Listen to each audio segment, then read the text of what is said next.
नमस्कार दोस्तों, आप सभी का कल्प करियर इंस्टीट्यूट के ऑनलाइन प्लेटफॉर्म पे एक बार फिर से स्वागत है। और मैं आपका अपना कैलाश शर्मा, प्रीवियस वैकेंसी में सिलेक्टेड। दोस्तों, दरअसल हम इसलिए यहाँ साइंस को वापस स्टार्ट कर रहे हैं। मैं आपको बताया था, मैंने आपको, कि अभी लेवल जो है वो काफी बढ़िया बढ़ा दिया गया है। इसलिए हमें अच्छे लेवल से करना है ताकि सामान्य शिक्षा की भी जो आगे वैकेंसी आए उसमें हम लोग बहुत बढ़िया कर पाए। तो ये हमें ध्यान रखना है दोस्तों। आज का हमारा जो टॉपिक है, हमने सेकंड टॉपिक स्टार्ट किया है। हम फर्स्ट टॉपिक जो है उसको कंप्लीट कर चुके हैं। आज हमारा सेकंड टॉपिक है तत्व, यौगिक और मिश्रण। दरअसल पदार्थ को तीन भागों में बांटा गया है। पदार्थ को तीन भागों में बांटा गया है। जब हम पदार्थ की बात करते हैं, किसी भी पदार्थ की, तो वहां तीन तरह की चीजें मिलेगी आपको। कौन कौन सी? आपको तीन तरह की मिलेगी। एक तो तत्व, सबसे पहला कौन सा मिलेगा? तत्व। दूसरा कौन सा मिलेगा आपको? यौगिक। दूसरा कौन सा मिलेगा आपको? यौगिक। और तीसरा क्या मिलेगा आपको? मिश्रण। तीसरा आपको क्या मिलेगा? मिश्रण मिलेगा। तत्व जो है उनको वापस कैटेगरी वाइज डिवाइड किया जा सकता है। धातु, अधातु, और तीसरा कौन सा? उपधातु। तीसरा कौन सा? उपधातु। यौगिक की बात करें हम, तो यौगिक को दो कैटेगरी में फिर से डिवाइड किया जाता है। कार्बनिक यौगिक और अकार्बनिक यौगिक। कार्बनिक यौगिक और अकार्बनिक यौगिक, इस तरह। और थर्ड जो है वो मिश्रण। मिश्रण जो है वो तीन तरह के कहे जा सकते हैं। एक तो विलयन मिश्रण है, फिर कोलॉइड, और तीसरा निलंबन। तीसरा निलंबन। तीसरा निलंबन। इसमें से ये दोनों जो है वो विषमांगी मिश्रण है, विलयन जो है समांगी मिश्रण है। तो पदार्थ को इस तरह डिवाइड किया जाता है। हमारा जो टॉपिक है इसका मतलब पदार्थ ही है वास्तव में। हम बात करें इन तीनों की, तो पदार्थ, अगर हम सबसे पहले थोड़ा इसके बारे से पहले पदार्थ के बारे में देख लेते हैं। पदार्थ जो है मैटर, यानी आपको जब कुछ भी दिखाई दे रहा है जो किसी को मास, किसी में मास हो, द्रव्यमान हो, और जो स्थान घेरता हो, उसे हम पदार्थ कहते हैं। पदार्थ किसे कहेंगे हम?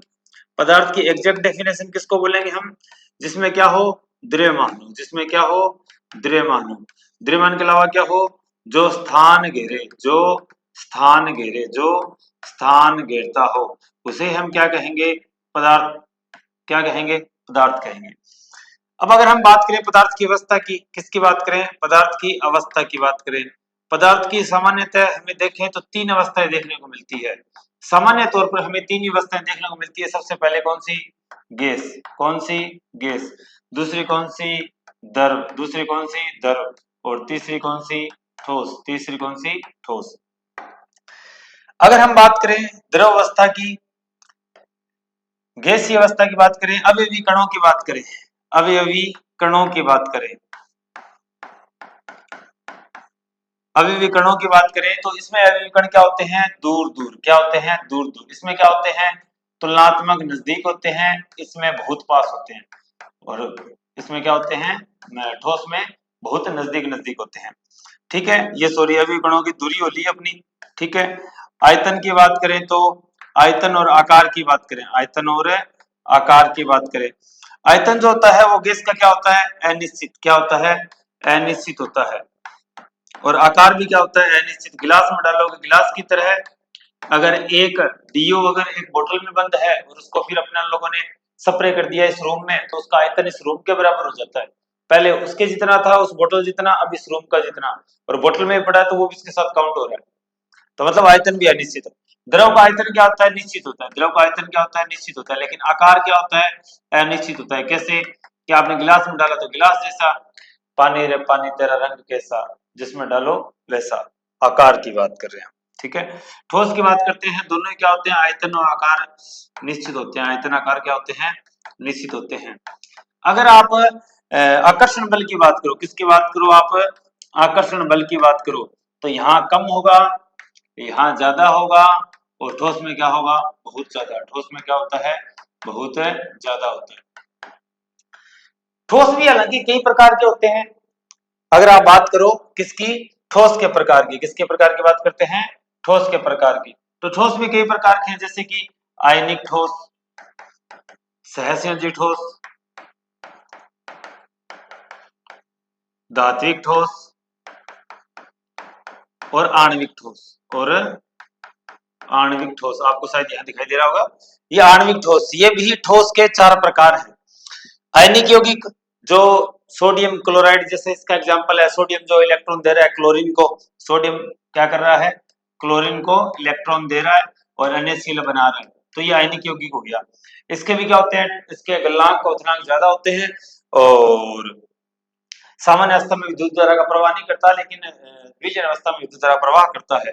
संयोजी जो है वो कैसे मिलते हैं आपको, जैसे कि इलेक्ट्रॉनों के साझे से, जैसे कि कार्बन यौगिक बनाता है पार्टनरशिप से, तो इसके एग्जांपल आपको हीरे वगैरह हैं, जो इस तरह के CCl4 जो है वो इस तरह के इसके एग्जांपल है सहसंयोजी के। इनका गलनांक और क्वथनांक बहुत ज्यादा होता है, बहुत ही ज्यादा। धात्विक ठोस की बात करें, जैसे कि मेटल है, आयरन है, गोल्ड है, ये सारे। और आणविक ठोस की बात करें तो आणविक ठोस भी 3 प्रकार के होते हैं फिर, ठीक है। जैसे कि द्विध्रुव ठोस, ध्रुवीय, अध्रुवीय, द्विध्रुवीय ठोस, इस तरह के, और हाइड्रोजन ठोस, 3 प्रकार के ठोस मिलेंगे। किसको, आणविक को भी आगे डिवाइड करने पर। हम इतना डेप्थ में नहीं जाते, अगर हमें जरूरत पड़ी तो हम वहां पढ़ लेंगे इसको, ठीक है। क्या और भी अवस्थाएं मिलती है क्या? हाँ, 2 अवस्थाएं और मिलती है, एक तो बोस आइंस्टीन कंडेंसेट और एक प्लाज्मा। एक तो बोस आइंस्टीन कंडेंसेट और दूसरी कौन सी अवस्था, प्लाज्मा। तो यहां से आपको कुछ चीजें समझ में आ गई होगी कि हम पदार्थ की बात करने जा रहे हैं। पदार्थ में सबसे पहले हम तत्व की बात करेंगे, फिर हम यौगिक की बात करेंगे, फिर हम मिश्रण की बात करेंगे, क्योंकि पूरा ही हमारा टॉपिक है। सबसे पहले हमने बात की पदार्थ की अवस्था की, पदार्थ की बात कर लेते हैं। पदार्थ की अवस्था की बात की, पदार्थ बोलते किसे हैं, और पदार्थ की अवस्थाओं के बारे में हमने बड़े बड़े तौर पर देख लिया। 2 अवस्थाएं और, इनका भी मैं नाम लिख देता हूं, यहाँ पे आप लिख लेना अगर आप लिखना चाहते हो तो। पदार्थ की 2 अवस्थाओं के नाम और है, एक था प्लाज्मा, कौन सा है, प्लाज्मा, और कौन सा है, Bose Einstein condensate, BEC, Bose Einstein condensate. Bose Satyendra Nath Bose Bharat के वैज्ञानिक थे।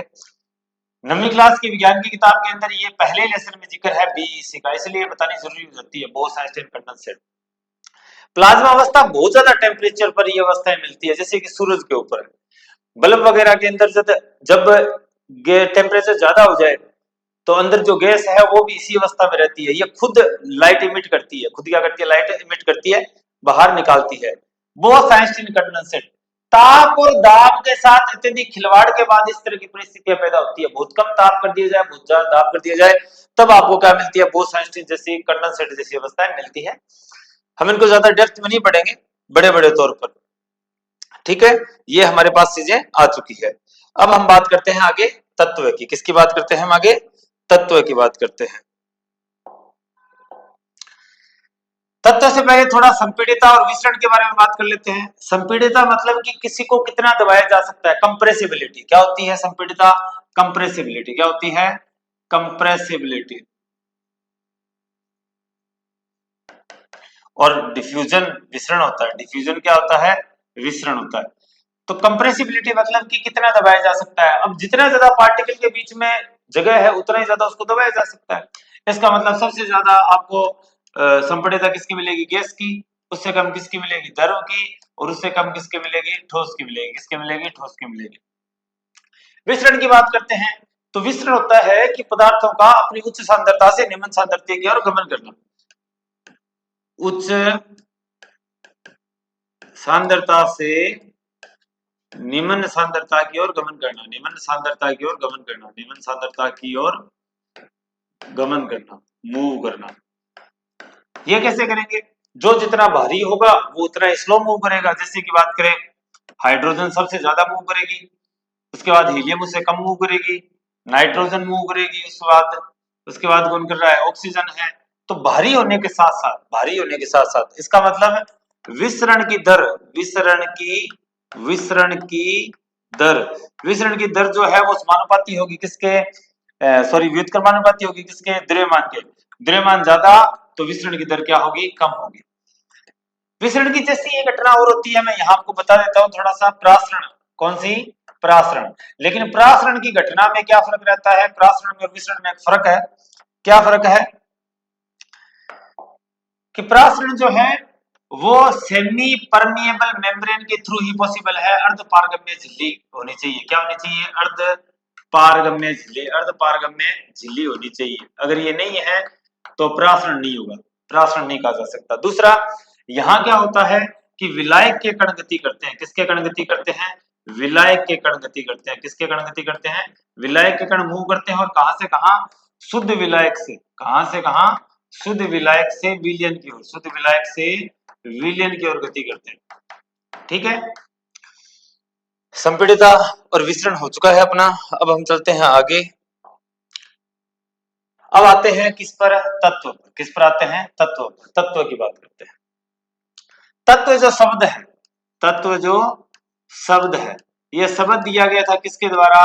बॉयल के द्वारा, रॉबर्ट बॉयल। रॉबर्ट बॉयल नाम का एक वैज्ञानिक था, उस वैज्ञानिक के द्वारा तत्व शब्द दिया गया, नाम दिया गया ये। ठीक है, तत्व शब्द रॉबर्ट बॉयल के द्वारा दिया गया था, लेकिन तत्व की परिभाषा, तत्व की परिभाषा किसने दी? लेवासिए ने दी थी। किसने दी थी? लेवासिए ने। किसने दी थी? लेवासिए ने। अच्छा, तत्व का प्रतीक, तत्व का प्रतीक, ये संकल्पना किसके द्वारा दी गई? ये दी गई थी बर्जीलियस के द्वारा। किसके द्वारा? बर्जीलियस के द्वारा। किसके द्वारा? बर्जीलियस के द्वारा दी गई थी। तत्व होते क्या है? तत्व होते क्या है? वास्तव में तत्व एक ही प्रकार के परमाणु हैं। तत्व एक ही प्रकार के परमाणु हैं। तत्वों को और ज्यादा सरल रूपों में तोड़ा नहीं जा सकता। जैसे हाइड्रोजन एक तत्व है, आयरन एक तत्व है, गोल्ड एक तत्व है, एलिमेंट जिसको बोलते हैं हम। तत्वों को क्या बोलते हैं हम? एलिमेंट बोलते हैं। क्या बोलते हैं? एलिमेंट बोलते हैं।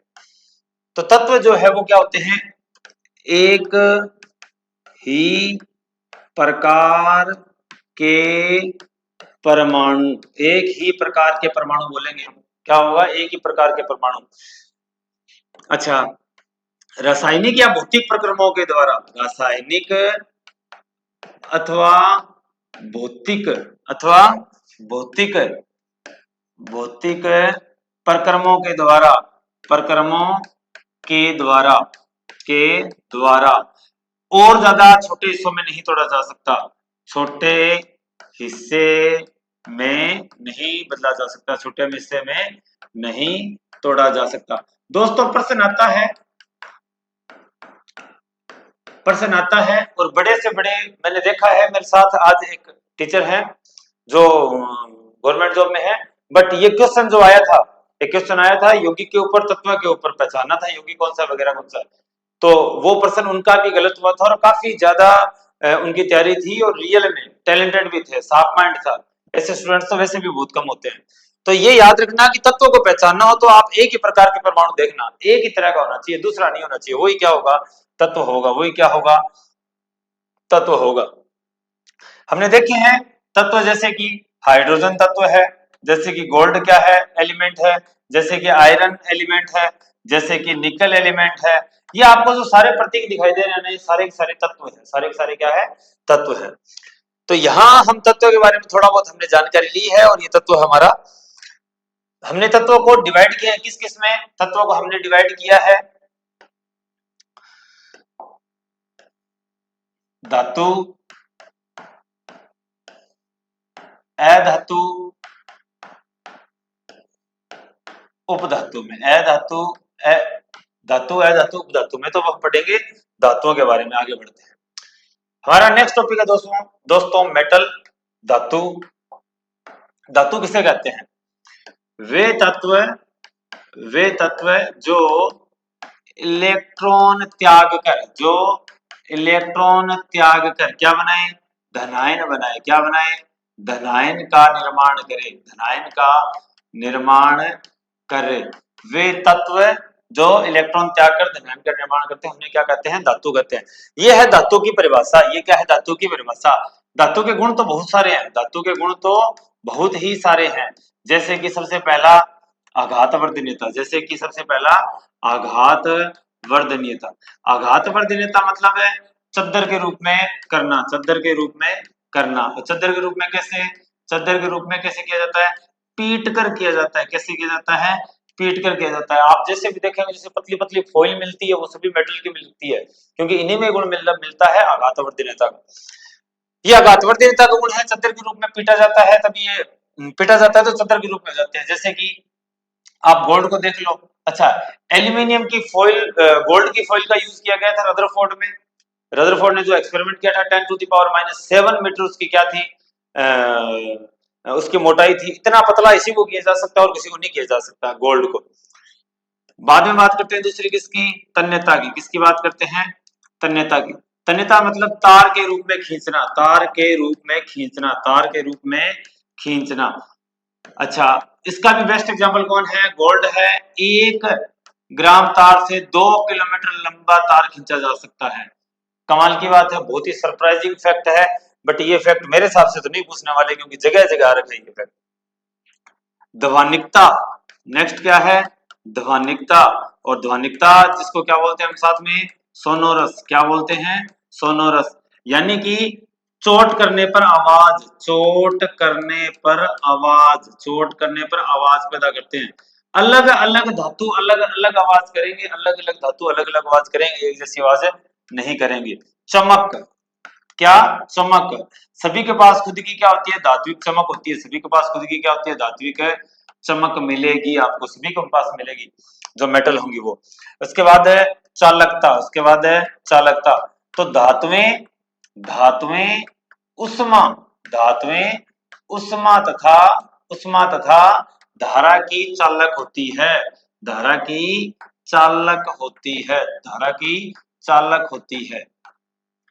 ठीक है, उष्मा तथा धारा की चालक होती है। और सबसे अच्छा चालक, सबसे अच्छा चालक, सबसे अच्छा चालक कौन है, सिल्वर। कौन है, सिल्वर। कौन है, सिल्वर है, Ag। सिल्वर के तार लगाने में बहुत फर्क पड़ेगा, लेकिन चोर ले जाएंगे। और अगर कहीं हीन चालक की बात करें, सबसे हीन चालक की बात करें, तो आप उसमें क्या डालेंगे, लेड। क्या डालेंगे, लेड डालेंगे। और फिर भी अगर लेड के अलावा अगर आपको बिस्मिथ में मिल जाए एग्जाम्पल में, ऑप्शंस में, तो आपको बिस्मिथ भी करना है। तो ये धातुओं के कुछ बड़े बड़े गुण हैं। इसके अलावा धातुएं रासायनिक अभिक्रियाएं कैसे करती है, कैसे नहीं करती, वो सारे भी हम पढ़ेंगे। धातुओं की बहुत सारी चीजें खास खास हैं। ये तो आ गया बड़ा बड़ा धातुओं के गुण। कैसी धातु, कोई सी धातु जो है वो चाकू से कट जाती है, कोई सी धातु सबसे हल्की होती है, कोई सी धातु को मोम में रखा जाता है, कोई सी धातु भविष्य की धातु है, कोई सी धातु को होप धातु कहते हैं। ये सब हम करेंगे। बट हम इससे पहले क्या कर रहे हैं, रासायनिक अभिक्रियाएं धातुओं की, धातुओं की क्या कर रहे हैं, रासायनिक अभिक्रियाएं। धातु किस प्रकार रासायनिक अभिक्रियाएं करती है। वायु के साथ जब धातुएं विक्रिया करती है, किसके साथ है, वायु के साथ जब धातुएं विक्रिया करती है, तो धात्विक ऑक्साइड बनाती है। क्या बनाती है, धात्विक ऑक्साइड। वायु के साथ विक्रिया करना मतलब किसके साथ विक्रिया करवाना, ऑक्सीजन के साथ करवाना। किसके साथ, ऑक्सीजन के साथ करवाना। दहन करनी है तो भी किसके साथ है, ऑक्सीजन के साथ विक्रिया करवाओ। किसी को जला रहे हो तो भी किसके साथ विक्रिया करवाओ, ऑक्सीजन के साथ करवाओ। इसका मतलब हम क्या कहेंगे, धातु ऑक्सीजन के साथ मिलकर, धातु ऑक्सीजन के साथ मिलकर क्या बनाती है, धात्विक ऑक्साइड। क्या बनाती है, धात्विक ऑक्साइड। और ये धात्विक ऑक्साइड कौन सी प्रकृति के होते हैं, क्षारीय प्रकृति के। कौन से प्रकृति के होते हैं, क्षारीय प्रकृति के होते हैं। सभी नहीं होते, लेकिन मोस्टली होते हैं। मोस्टली क्षारीय प्रकृति के होते हैं। अगर प्रश्न आएगा तो हम क्षारीय प्रकृति ही इसका उत्तर करेंगे। ऐसे नहीं कि हम कहेंगे कि अधिकांश आधे वाधे, वो कहानी नहीं है। वायु के साथ विक्रिया, अगर आप कॉपर की विक्रिया करवाओ, कॉपर की विक्रिया किसके साथ साथ करो, ऑक्सीजन के साथ। गर्म करने पर करेगा ये, गर्म होने पर। डेल का मतलब इसको बोलते हैं डेल, डेल। और इसका मतलब है गर्म। अगर इसके साथ विक्रिया करवाओ तो क्या बनाएगा ये, CuO बनाएगा। क्या बनाएगा, CuO बनाएगा। और ये कैसे रंग का होता है, काला रंग का। कैसे रंग का होता है, काले रंग का, काला रंग का होता है।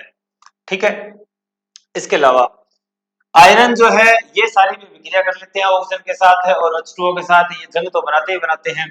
लेकिन हम स्पेसिफिक अगर हम पढ़ें कि एल्यूमिनियम जो है वो भी ऑक्सीजन के साथ विक्रिया कर लेता है, और क्या बना लेता है, Al2O3 बना लेता है। और जिंक जो है वो भी ऑक्सीजन के साथ विक्रिया करके क्या बना लेता है, जिंक ऑक्साइड बना लेता है। क्या बना लेता है, जिंक ऑक्साइड बना लेता है। धातुएं इसी तरह की विक्रिया करती है वायु के साथ है। और दरअसल क्या है कि धातुएं वायु के साथ विक्रिया कर सकती है, इसीलिए धातुएं प्रकृति में जब पाई जाती है तो वो ऑक्सीजन के साथ क्रिया करके इन्हीं यौगिकों के रूप में पाई जाती है, सामान्य नहीं पाई जाती। सामान्य सीधी तो आपको क्या मिलेगी, प्लेटिनम और गोल्ड जैसी मेटल ही मिल सकती है, बाकी मेटल्स बहुत कम मिलती है। तो आपको इसी अवस्था में मिलेगी धातुएं। अब देखो बात हमें क्या करनी है, यहाँ एल्यूमिनियम ऑक्साइड जो है ये जो बना है, वास्तव में हम क्या करते हैं कि एल्यूमिनियम ऑक्साइड की परत ऊपर लग जाने से, जिंक ऑक्साइड के ऊपर परत लग जाने से नीचे जो मेटल है वहां तक धातु ऑक्सीजन नहीं पहुंच पाती और वो जो मेटल है वो संक्षारित होने से बच जाती है। इसीलिए हम इन दोनों का उपयोग किस लिए करते हैं, धातु को संक्षारित होने से बचाने के लिए, धातु को संक्षारित होने से बचाने के लिए, धातु को संक्षारित मतलब जंग होने से बचाने के लिए, धातु को संक्षारित होने से बचाने के लिए। कैसे, जैसे कि ये कोई हमने एक बीकर लिया और इस बीकर में हमने क्या कर लिया, यहाँ एक कोई आपका जो भी आपके पास सामग्री थी वो लगा ली जिसके ऊपर आपको जिंक की सॉरी ऑक्सीजन की परत चढ़ानी है, जैसे कि एल्यूमिनियम है, ये एल्यूमिनियम का ही है, किसका है, एल्यूमिनियम का है, और यहाँ हमने इसको कनेक्ट कर दिया बैटरी इस तरह, ठीक है, और दूसरी तरफ ये कोई भी इलेक्ट्रोड हमने उससे कोई लेना देना नहीं है। एक बार इसमें क्या है, जल है, इसमें क्या है, जल है। अब जब इसमें से विद्युत धारा प्रवाहित होगी तो जल जो है वो किसमें टूटेगा, H2 प्लस O2 में टूटेगा, और हाइड्रोजन जो है वो जाएगी कहाँ पे, नेगेटिव वाले की तरफ यानी कैथोड की तरफ, ही है कैथोड, और ये वाला है एनोड जहाँ पे हमने एल्यूमिनियम लिया है। ऑक्सीजन कहाँ है, ऑक्सीजन नेगेटिव वजह से किस पे जाएगी, पॉजिटिव वाले पे जाएगी, एनोड पे जाएगी, तो ऑक्सीजन जो एल्यूमिनियम पे जाएगी, ऑक्सीजन एल्यूमिनियम के साथ रिएक्ट करेगी और एल्यूमिनियम ऑक्साइड बना लेगी। एनोड में ये प्रक्रिया हो रही है, इसलिए हम इसको क्या बोलते हैं, एनोडीकरण, क्या बोलते हैं, एनोडीकरण, क्या बोलते हैं हम इसको, एनोडीकरण, याद रखना दोस्तों इसको एनोडीकरण बोलते हैं।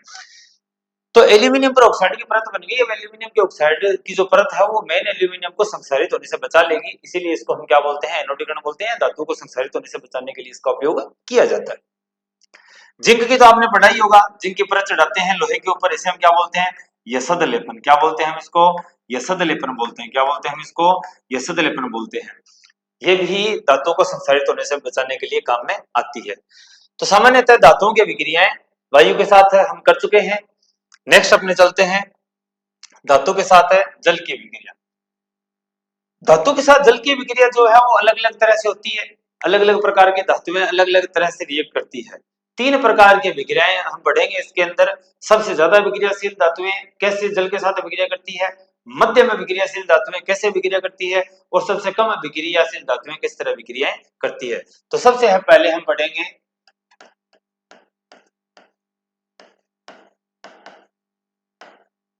क्रियाशील धातु की।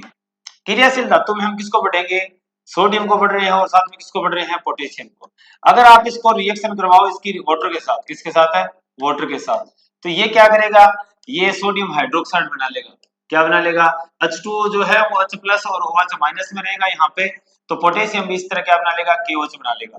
अच्छा, साथ में दोनों क्या रिलीज कर देंगे, इस हाइड्रोजन को यहाँ से निकाल देंगे, इस हाइड्रोजन को यहाँ से निकाल देंगे, निकाल दीजिए, और साथ में क्या निकलेगी, उष्मा, क्या निकलेगी, उष्मा।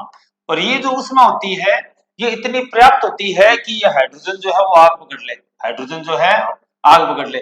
इसीलिए सोडियम पोटेशियम जैसी धातुएं, सोडियम और पोटेशियम जैसी धातुओं को कहाँ रखा जाता है, जैसी धातुएं कहाँ रखी जाती है, धातु केरोसिन में, कहाँ रखी जाती है, केरोसिन में रखी जाती है, ताकि जल के साथ रिएक्ट करके आग ना पकड़ ले। ये तो है बहुत ज्यादा विक्रियाशील धातुएं। दूसरी है मध्यम विक्रियाशील धातु, मध्यम क्रियाशील धातु, मध्यम क्रियाशील धातु, मध्यम क्रियाशील धातु। मध्यम क्रियाशील धातु जैसे कि कैल्शियम की बात करें, जैसे कि मैग्नीशियम की बात करें, कैल्शियम और मैग्नीशियम जो है वो H2O के साथ कैसे रिएक्ट करती है, कैल्शियम जो है इस तरह कैल्शियम हाइड्रोक्साइड बना लेगी और साथ में कौन रिलीज होगी, H2O और साथ में OH2 प्लस H2 रिलीज हुआ, सॉरी यहाँ मैग्नीशियम आएगा, ठीक है। क्या ये भी उष्मा छपी होती है क्या, हाँ, इन दोनों में भी साथ में क्या रिलीज होगी, उष्मा रिलीज होगी, क्या रिलीज होगी, उष्मा एनर्जी रिलीज होगी, यानी दोनों उष्मा छिपी विक्रिया है, एक्सोथर्मिक रिएक्शन है। लेकिन यहाँ इतनी उष्मा पर्याप्त, इतनी उष्मा रिलीज नहीं होती कि वो हाइड्रोजन को क्या कर पाए, आग पकड़ पाए। इस वजह से यहाँ हाइड्रोजन आग नहीं पकड़ती है, विक्रिया जलती नहीं है। लेकिन एक खास बात होती है, क्या होती है, एक खास बात जरूर होती है, क्या होता है, वो ये होता है कि हाइड्रोजन, हाइड्रोजन के बुलबुले, हाइड्रोजन के बुलबुले कैल्शियम और मैग्नीशियम की सतह पर चिपक जाते हैं, की सतह पर चिपक जाते हैं, जिससे ये धातुएं तैरने लगती है, ये धातुएं तैरने लगती है, धातुएं तैरने लगती है। ठीक है दोस्तों, समझ में आ गई होगी आपके बात। नेक्स्ट थर्ड क्या है? बहुत कम अभिक्रियाशील धातु, बहुत ही कम क्रियाशील धातु, ये कैसे रिएक्ट करती है? इनको आपको, जैसे कि आयरन है, इसको आपको H2O जो है सामान्य H2O के साथ रिएक्ट नहीं करेगा, ये गैसियस यानी कि भाप के साथ रिएक्ट करेगी। किसके साथ है? भाप के साथ। ठंडे जल के साथ या गर्म जल के साथ अभिक्रिया नहीं करती। क्रियाशील धातुएं जो है ये ही ठंडे जल के साथ अभिक्रिया करती है। किसके साथ है? ठंडे जल के साथ। किसके साथ है? ठंडे जल के साथ। अच्छा, और मध्यम क्रियाशील धातु जो है ये गर्म जल के साथ अभिक्रिया करती है। कैसे जल के साथ है? गर्म जल के साथ। किसके साथ है? गर्म जल के साथ। अगर आपने सोडियम और पोटेशियम, सोडियम गर्म जल में डाल दिया ना, तो आप मजे ही देखोगे। ऐसे ही ये किसके साथ करती है? स्टीम के साथ, क्योंकि काफी कम क्रियाशील अभिक्रिया है, धातु है, Fe2O3 बनाती है और साथ में हाइड्रोजन वगैरह रिलीज हो जाती है। तो इस तरह की कुछ ये है धातुएं जो इस तरह से अभिक्रिया करती है जल के साथ अलग अलग प्रकार से। क्रियाशील धातु कैसे करती है, मध्यम क्रियाशील कैसे करती है और कम क्रियाशील कैसे करती है, ये आप लोगों को समझ में आ गया होगा। आप देख सकते हैं, आप इनके स्क्रीनशॉट ले सकते हैं दोस्तों। धातु की अम्लों के साथ अभिक्रिया, धातु अम्ल के साथ कैसे अभिक्रिया करते हैं? धातु अम्ल के साथ अभिक्रिया करते हैं और हाइड्रोजन रिलीज करते हैं। धातु अम्ल के साथ अभिक्रिया करके धातु अम्लों के साथ अभिक्रिया कर हाइड्रोजन देते हैं, हाइड्रोजन तथा संगत लवण देते हैं, संगत लवण बनाते हैं। संगत लवण का मतलब जिस तरह के आपने रिएक्टेंट लिए हैं, जिस तरह के आपने रिएक्टेंट लिए हैं, जिस तरह के आपने क्या लिए हैं? रिएक्टेंट लिए। रिएक्टेंट मतलब आपने अभिकारक लिए हैं। जैसे कि आप बात करते हो, अगर आप सोडियम की अभिक्रिया करो किसके साथ? HCl के साथ, तो क्या बना लेगा? NaCl, और साथ में क्या रिलीज कर देगा? Hydrogen gas. साथ में क्या रिलीज कर देगा? हाइड्रोजन गैस रिलीज कर देगा। जैसे कि आपने सोडियम की अभिक्रिया करवा दी H2SO4 के साथ, किसके साथ है? H2SO4 के साथ, तो Na2SO4 और प्लस में क्या बन जाएगा? Hydrogen gas. क्या बन जाएगी? हाइड्रोजन गैस बन जाएगी। लेकिन यहां रिएक्ट केवल इसी तरह के मेटल करते हैं, ये HNO3 नाइट्रिक अम्ल, क्या नाम है जिसका? नाइट्रिक अम्ल धातुओं के साथ अभिक्रिया नहीं करता, धातुओं के साथ अभिक्रिया नहीं करता, अभिक्रिया नहीं करता। तो इसका उपयोग, तनु नाइट्रिक अम्ल का उपयोग, तनु नाइट्रिक अम्ल का उपयोग, HNO3 का उपयोग धातु को साफ करने के लिए किया जाता है, का उपयोग धातु को साफ करने के लिए किया जाता है, धातु को साफ करने के लिए किया जाता है, किया जाता है। ठीक है। अच्छा, यहां एक एक्वारेजिया और पढ़ते हैं। क्या पढ़ते हैं? एक्वारेजिया। एक्वारेजिया क्या होता है? दरअसल सोने और प्लेटिनम जैसी धातुओं को कोई भी अम्ल गला नहीं सकता, मेल्ट नहीं कर सकता। तो क्या होता है? इसलिए क्या करते हैं कि HCl और HNO3, HCl और HNO3, HCl का कितना भाग? 3 भाग, और नाइट्रिक एसिड का 1 भाग, ये दोनों मिला के क्या बनाते हैं? एक्वारेजिया बनाते हैं। और एक्वारेजिया जो इतना स्ट्रॉन्ग होता है कि ये सोने को और प्लेटिनम जैसी धातुओं को भी गला सकता है, मेल्ट डाउन करवा सकता है। तो इस तरह धातुओं के अम्लों के साथ अभिक्रिया ये खास है, तो इसको देख लेना आप। नेक्स्ट है धातु लवण विलयन के साथ कैसे अभिक्रिया करते हैं। धातु लवण विलयन के साथ कैसे अभिक्रिया करते हैं? जैसे कि जिंक है, ठीक है, जिंक आयरन से ज्यादा एक्टिव होता है, आयरन कॉपर से ज्यादा रिएक्टिव होता है। इनके रिएक्टिविटी सीरीज है, स्पेसिफिक एक रिएक्टिविटी सीरीज है। तत्वों को उनकी सक्रियता या क्रियाशीलता के आधार पर व्यवस्थित किया गया, इसे सक्रियता श्रेणी कहते हैं। तो क्या है ये कि अगर जिंक की अभिक्रिया करवा दी आपने किसके साथ है, आयरन सल्फेट के साथ, तो zinc more reactive than FeSO4, iron sulphate it means zinc replace iron, तो जिंक क्या कर देगा, आयरन को रिप्लेस कर देगा और क्या बना लेगा, जिंक सल्फेट प्लस आयरन बन जाएगा। अगर आपने इसी तरह आयरन को किसके साथ रिएक्ट करवा दिया, कॉपर सल्फेट के साथ करवा दिया, या iron will replace copper and form iron sulphate और कॉपर सेपरेट हो जाएगा। इसीलिए हम देखते हैं, हम कहते हैं कि एक अगर कॉपर सल्फेट का कोई भरा हुआ पात्र है और उसके अंदर आपने क्या डाल दी, लोहे की कील डाल दी, क्या डाल दी, लोहे की एक कील डाल दी, लोहे की कील डाल दी, तो ये नीला कॉपर सल्फेट नीले रंग का होता है, कॉपर सल्फेट है नीले रंग का होता है, नीला रंग, ठीक है। तो ये थोड़ी देर में इसके पास वाला रंग क्या हो जाएगा, हरा हो जाएगा, क्या हो जाएगा, हरा। क्यों, क्योंकि आयरन की कील थी इसमें कॉपर सल्फेट में से, कॉपर सल्फेट में कॉपर को रिप्लेस कर दिया और पीछे क्या रह गया, आयरन सल्फेट रह गया, और ये कौन से रंग का होता है, हरे रंग का। कौन से रंग का होता है, हरे रंग का होता है, इस वजह से ये कहानी होती है। तो धातु लवण जो है, धातु जो है वो दूसरे धातु लवणों के साथ कैसे विक्रिया करती है, सक्रियता के आधार पर करती है, इसकी रिएक्टिविटी के आधार पर। अगर ज्यादा विक्रियाशील है तो रिप्लेस कर देगी, अगर कम विक्रियाशील है तो रिप्लेस नहीं करेगी। नेक्स्ट है अधातु। अधातु हम किसे बोलेंगे, अधातु वे तत्व जो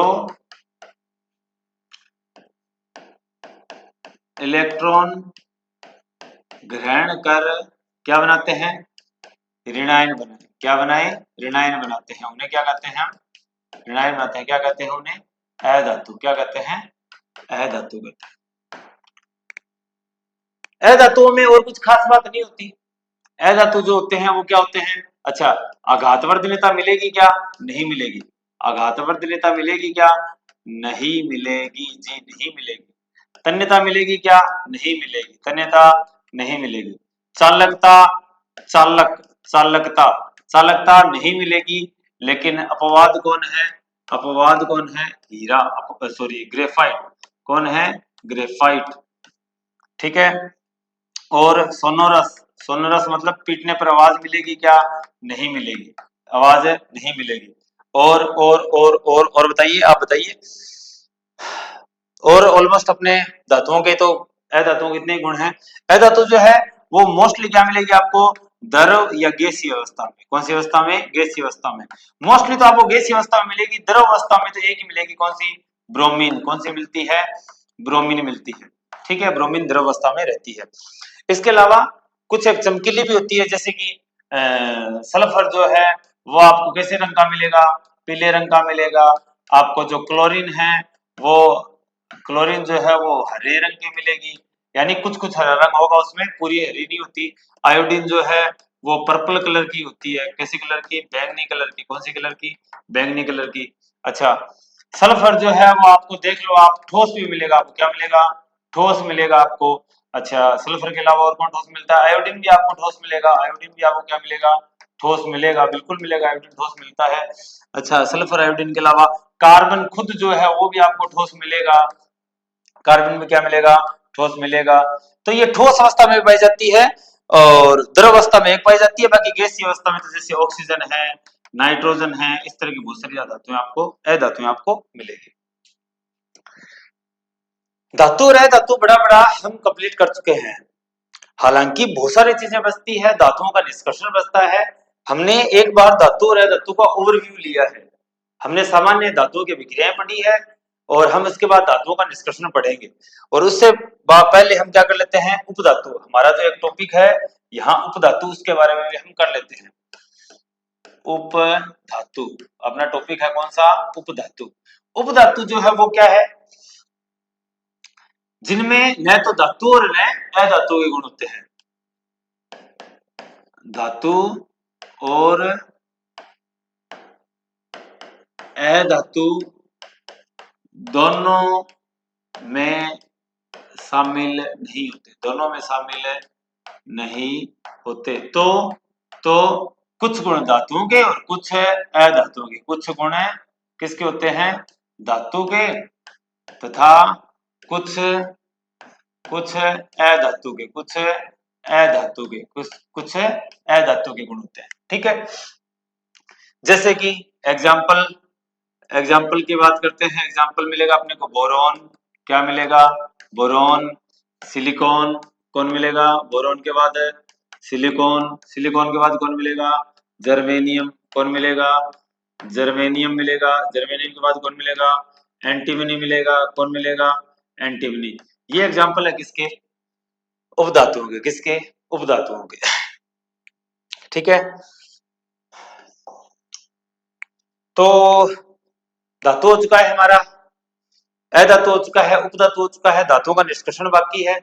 हालांकि ऐसे बहुत सारे प्रश्न बाकी है, जैसे कि अगर मैं आपको बड़े तौर पे मैं यहाँ लिखूं अगर कुछ चीजें, जैसे उत्कृष्ट धातु, जैसे कि उत्कृष्ट धातु, उत्कृष्ट धातु कौन सी होगी?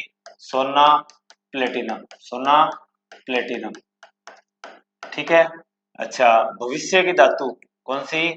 भविष्य की धातु टाइटेनियम, भविष्य की धातु टाइटेनियम, टाइटेनियम। ठीक है, अच्छा डर वाली धातु, डर की धातु, डर जिसमें लगता है वो होती है प्लूटोनियम, कौन सी होती है? प्लूटोनियम। कठोर, सबसे कठोर कौन सी होती है? टाइटेनियम, कौन सी होती है? टाइटेनियम, सबसे कठोर। ठीक है, सबसे हल्की, सबसे हल्की लिथियम, सबसे हल्की लिथियम, लिथियम को मोम में रखा जाता है, किसमें रखा जाता है? मोम में रखा जाता है। ठीक है, डर की धातु हो गई, सबसे कठोर धातु हो गई, भविष्य की धातु हो गई, आशा की धातु, आशा धातु, आशा की धातु मैं लिख रहा हूं, आशा धातु कौन है? यूरेनियम है, कौन है? यूरेनियम। अच्छा और इस तरह की कोई चीजें अगर आपके ध्यान में हो धातु, जैसे आपको सोडियम पोटेशियम, चाकू से कटने वाली, चाकू से कटने वाली, चाकू से कटने वाली, सोडियम पोटेशियम इसके एग्जाम्पल हैं, किसके एग्जाम्पल हैं? सोडियम पोटेशियम चाकू से कटने वाली धातुओं के एग्जाम्पल हैं। अच्छा, इसके बाद होता है अधातु, सॉरी मिश्रातु। हम थोड़ा थोड़ा मिश्रातु के बारे में भी कुछ जानकारी लिख लेते हैं। मिश्रातु वे धातुएं होती है, ये धातुओं का मिश्रण होता है, दो धातुओं का मिश्रण, यानी धातु प्लस धातु, धातु प्लस धातु दो भी हो सकती है, दो के बाद दो मिनिमम होनी चाहिए। मिनिमम कितनी होनी चाहिए? 2 होनी चाहिए, उसके बाद तो कितनी भी हो वो सारी ऐड होके क्या बना लेती है? मिश्रातु ही बनती है। एग्जाम्पल के तौर पे आप बात करें तांबे की, सॉरी तांबे की नहीं, पित्तल की, किसकी बात करें? पित्तल की। पित्तल किसका बना होता है? तांबा प्लस जिंक, तांबा प्लस जिंक, यानी Cu प्लस जिंक। ठीक है, पित्तल को याद करने के लिए आप पिताजी याद रखिए, क्या याद रखिए? पिताजी, पी से पित्तल, पित्तल बना होता है तांबा, और जिंक, जी से जिंक से, ता से तांबा से बना होता है। ठीक है, उसके बाद आ गया कांसा, उसके बाद कौन आ गया? कांसा। कांसा बना होता है कॉपर, कॉपर प्लस टिन से, किससे बना होता है? कॉपर प्लस टिन से मिलकर बना होता है। ठीक है, उसके बाद बात करते हैं हम जर्मन सिल्वर की, किसकी बात करते हैं हम? जर्मन सिल्वर की। जर्मन सिल्वर में सिल्वर नहीं होता, बस ऐसे बेवकूफ बनाने के लिए होता है ये। किस किस से? कॉपर प्लस जिंक प्लस निकल, कॉपर प्लस जिंक प्लस निकल। उसके बाद गन मेटल, उसके बाद कौन है? Gun metal. गन मेटल जो उसके लिए copper plus zinc plus tin, copper plus zinc plus tin, वो ही दो चार धातुएं जो है वो बार बार रिपीट हो रही है, इसलिए मैं इनको साथ साथ लिखवा रहा हूँ। अच्छा, कांसे को ही बेल मेटल भी कहते हैं, क्या कहते हैं? बेल मेटल, यानी घंटी की धातु, घंटी की धातु। ठीक है, पटरी जो बनती है, पटरी रेलगाड़ी की पटरी जो बनती है वो आयरन प्लस मैग्नीज से बनती है, किससे बनती है? आयरन प्लस मैग्नीज से बनती है। रोल्ड गोल्ड, और कौन है? रोल्ड गोल्ड, रोल्ड गोल्ड बनता है कॉपर, कॉपर प्लस एल्यूमिनियम से, किससे? कॉपर प्लस एल्यूमिनियम से बनता है। ठीक है, अच्छा और इसमें कोई गन मेटल आ गई, पटरी, पटरी जिससे बनती है वो आ गई, रोल्ड गोल्ड आ गया, पित्तल, कांसा। वैसे तो मिश्रातु बहुत है, लेकिन बड़े बड़े तौर पे मैं आपको बता चुका हूं। अच्छा, स्टेनलेस इस्पात, इस्पात में क्या होता है? आयरन प्लस क्रोमियम प्लस निकल। अगर आपको कार्बन की प्रतिशत मात्रा भी गिवन हो तो वो भी सही रहेगी, इसमें मैं आपको बता देता हूं, ये इसमें ऐड होगी। अच्छा, ये रहता है। इसके अलावा हम स्पेसिफिक में आपको बहुत सारे मिश्रातु जो अपने काम की है, या फिर इस तरह के जितने भी फैक्ट है वो मैं आपके सामने लेके आऊंगा नेक्स्ट वीडियो के अंदर। ये तो मैंने आपको बड़े बड़े तौर पे बता दिए कि आपको याद होने चाहिए, क्योंकि मोस्ट इंपोर्टेंट है, पूछे जाते हैं इनमें से हर बार। चलो तो दोस्तों, मिलते हैं हम नेक्स्ट वीडियो के अंदर। उम्मीद करता हूँ कि आपको हमारा कंटेंट पसंद आ रहा होगा। चैनल को जरूर शेयर कीजिएगा, सब्सक्राइब कीजिएगा, लाइक कीजिएगा। आपको बहुत बहुत धन्यवाद दोस्तों। जय श्री राम।